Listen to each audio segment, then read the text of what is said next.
Yo, what is good, YouTube? Back here with another reaction video.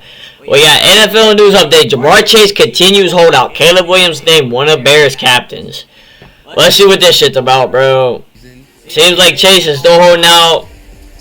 Star Bengals wideout marrChase, the former LSU star, is still seeking a contract extension and continues his holding with the Bengals. He showed up to practice, but didn't participate. Like, I don't understand. Why the fuck are you showing up, bro, but you're not practicing? It doesn't make sense, bro. Like I don't know what to say, bro. You have 2 years left on your rookie contract, bro. Why don't you just wait for a contract extension, bro? Why does it have to be done right the fuck now? And you want more money than Justin Jefferson, bro. Like, I get it, bro. Jamar, you're super tough, bro. You know, you're one of the league's best, but, bro, why does it have to be more money than Justin Jefferson, bro? Just so you had the fucking bragging right? Who gives a fuck, bro? We're always ready. You know, there's always injuries and things you got to deal with, so we're adept to that. It's impossible for me to say with 100% conviction, but 2 years, 2 years left on the rookie deal. Time now to bring in CBS Sports football writer Ryan Wilson for more on the ongoing matter, and time is ticking, Ryan. Perhaps they'll get a deal done before their first game, but what do you think? I fucking hope so. Receives the contract he wants before they take on their first opponent. The Bengals are going to try. And Chris, it's funny when we talk about hold-ins. That's like you walking around the studio at Stanford, refusing to work, but showing up to eat the snacks and saying, yeah, you know, my leg hurts a little bit, my voice a little sore, but I'll get there when I get there. That's what I'm saying. It's crazy to think about any other line of work, but that's what's one of the reasons the NFL is so great and fun to watch.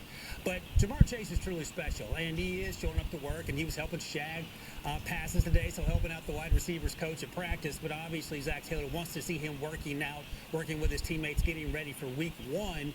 Joe Burrow has said last week or so, before Jamar decided to come back and then didn't really come back, it'll only take a practice or two to get back on the same page. They know each other really well going back to the LSU days. But I think Mike Brown, the president, wants to get this done as quickly as possible. We know marrChase. We have to, bro, or this shit's gonna linger out through the season. Justin Jefferson's deal, which is $35 million per year. Yeah, it's fucking, like, bro. Annual value, and I think the Bengals understand that. The difference between JJ's deal and Brandon Ayuk's deal and CeeDee Lamb's deal is that there's still 2 years left on marrChase's deal, unlike the other. That's what I'm saying, bro. He doesn't fucking understand that, apparently. They don't have a ton of depth at wide receiver. T. Higgins is there. Did you just say we don't have a ton of depth at receiver? Are you fucking stupid, bro? Alright, bro. Let me just name him for you, bro.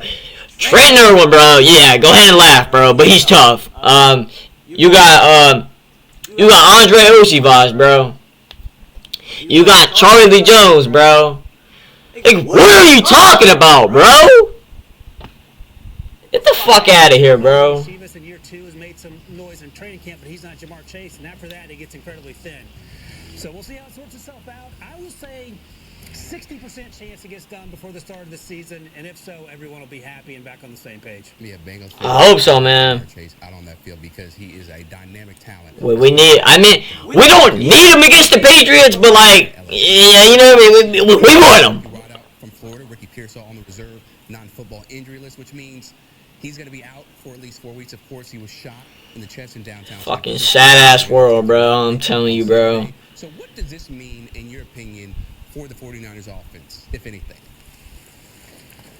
Thank God Ricky Pearsall is okay, number one. It's a wild scene to even think about. And we were worried. Prayers out to Ricky, bro. I hope he's good, bro. Shooting incident, and just in terms of how long he might be out. So he's out of the hospital. He's on the road. It's just sad, bro. Like, comes back to him being 100% sooner rather than later. Oh, this world, bro. Like, why can't everyone just be happy, bro? Like, you always gotta have the motherfuckers that are like, I don't know, bro. We know about what they have in Christian McCaffrey and George Kittle, the tight end. But the wide receivers, just like the wide receivers in Cincinnati, are a little thin after the big-name guys. You have Debo, you have Jelon Jennings, who's a big slot and has done really well in recent years, fitting into that offense with Brock Purdy. But after that, Chris Conley is going to be a backup for Brandon Ayuk. You have Ronnie Bell, the 7th-round pick out of Michigan from a year ago, who played sparingly, and he might be called on more. Them guys are tough, though, bro. Ronnie Bell's good. Jacob Cowing, the day 3 pick. Jacob Cowing's good, too. Who was used mostly as returner during the preseason. But he's quick. You get him on them jet sweeps, bro. He'll take that shit to the crib, I'm telling you. But all told, if Brandon Ayuk is healthy and ready to go, and by all counts, he certainly is. He did the old Jamar Chase hold-in thing. They'll be as electric as ever. And I would imagine now knowing that Ricky Pearsall is going to be okay and the road to recovery is the one he's currently on. Kyle Shanahan feels great about where this team is because just a week and a half ago, it wasn't clear that Brandon Ayuk was going to not only not suit up, but he might be elsewhere. He's back. Now next in line, Trent Williams, the left tackle, arguably the most important player on that offense, Chris, getting him under contract to solidify the left side of that offensive line. Oh, they have to because Brock Purdy, he's going to be, look, there's nobody replacing Trent Williams, and Brock Purdy, that will be his best friend if and when he does come back to the 49ers. Now, in the NFC North, the Bears named Caleb Williams one of their 8 captains. Pretty big deal. That's sick, bro. Rookie being a captain. Given that he's the first rookie, I believe, to be named a captain since the organization started handing out those distinctions. That's fucking lit. That's cool. How good of a sign is that for him that he's already gotten the respect from his teammates and his coaches that they're like, look, you're going to be one of the captains as they have. That's super cool, bro. For the season. Huge expectations, and maybe to water down a little bit, you get 8 guys as a captain. But DJ right. Moore said, "Look, we saw early and often during off-season workouts into training camp how hard Caleb was working, and the fact that he did it and led quietly in the way that he did. He's not a rah-rah guy, and he did it against that lights-out Bears defense.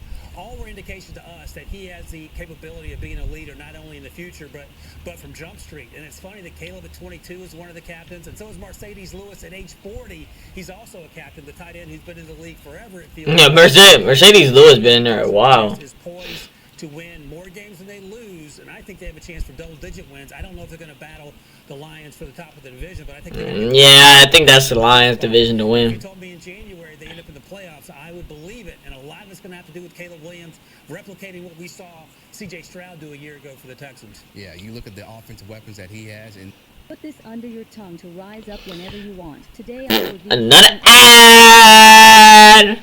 and then that defense coming back, they're one of the best defenses, later down the stretch in that 2023 season. They should be a team that will be feared come January, and we'll all have to see for it. Now, in the NFC, or the AFC North, I should say, the Steelers, your Steelers, named Russell Wilson one of their 4 captains. So Russell Wilson named one of the Steelers captains. Not really surprised. And he's always been a captain. Veteran leader, bro.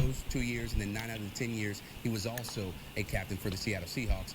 What are your expectations for Mr. Russell Wilson and the Steelers offense?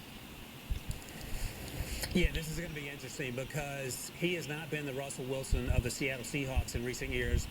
He crashed and burned in Denver to the point that he's now, after 2 seasons, in Pittsburgh. But even on his way out the door in Seattle, it felt like he had worn out his welcome. It felt like Pete Carroll and John. Bro, say he crashed or burned in Denver. That is actually fucking tragic to say. On that side of the ball. And in Denver, clearly, it never worked from Broncos. It just never worked in Denver, bro. An earful of the sidelines, what felt like every other week. So what does he want to happen and what needs to happen? I think his best friend is going to be Arthur Smith, the new offensive coordinator, who during his time as the OC in Tennessee, Ryan Tannehill had some of his best seasons, those 3 seasons when Arthur Smith was there. And it was large part because they ran the ball more than they passed it. They set up play-action pass. They used a lot of 2 tight end sets to make things easier in the run game. And then they opened things up with the play-action down the field.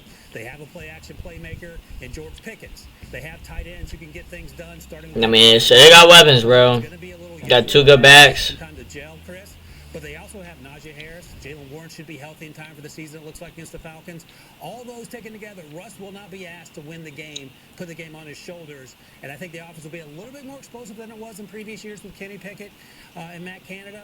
But it ain't going to be the Ben Roethlisberger Steelers either. It'll be somewhere in between. And a lot of people are sleeping on the Steelers to lose more than they win, which has never happened under Mike Tomlin. I still think they have a chance for 9-10 wins and perhaps sneak into the playoffs like they seem to always do. Yeah, I would be shocked if they have a losing season, especially. Yeah, I mean, you got Steelers defense, bro. Like, don't dash on them too much. You know what I mean? Like, when you do that, that's when they come out of fucking nowhere. This Monday, after both of them haven't played. Tyreek Hill, Jalen Waddle cleared for Sunday's game versus Jaguars. Both returned to practice on Monday. So, yeah, I got Jalen Waddle on my fantasy team. So, that's actually good news. On that team are here, and they're probably going to suit up for week 1. A huge development, right? right? Because they're playing Jacksonville down in South Florida, and Jacksonville's going to be a better football team as well, and they're going to be able to score some points, it feels like, as Trevor Lawrence and Doug Peterson continue their relationship. But in terms of what this means... Waddle then not playing any preseason games. And play caller, you have Jamar Chase didn't either, bro. To go with the 3 or 4 other 4-2 Who gives a fuck? they're running. Preseason, bro, like, it's only valuable for, like, QB reps. I mean, I guess some receivers like to play in. Jalen and Tyreek aren't playing. You're down to Braxton Berrios, rookie Malik Washington, and Grant DuBose. And I don't know if that's going to give you the same firepower as you're going to see from these two guys here. Nah, Tyreek and Waddle, bro. We know how this team can light it up. They're different. In the warmer NFL months.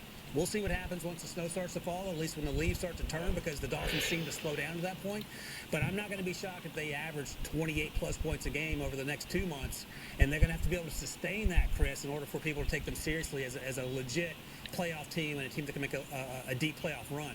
But every conversation starts with Tua, and then it starts with Tyreek and Jalen, and it sounds like all three will be on the field in that season opener. Yeah, they helped organize or orchestrate one of the most explosive offense in the regular season. It just was a matter of in the postseason where things kind of went downhill. Ryan Wilson, we always appreciate the inside man. And the NFL. But that's going to do it, though. Just a little, news update. Pretty cool. I mean, hopefully Jamar Chase, bro, they get a deal done. Like, that's kind of the whole reason I was watching this, just to see, where it's at. But it's just like, bro, you got 2 years left on your rookie contract. Just fucking play, bro. Like, why do you need a new deal done right now? But I don't know, bro. I'm tired of talking about it. But that's going to do it for this reaction, though. Make sure y'all subscribe, like the video.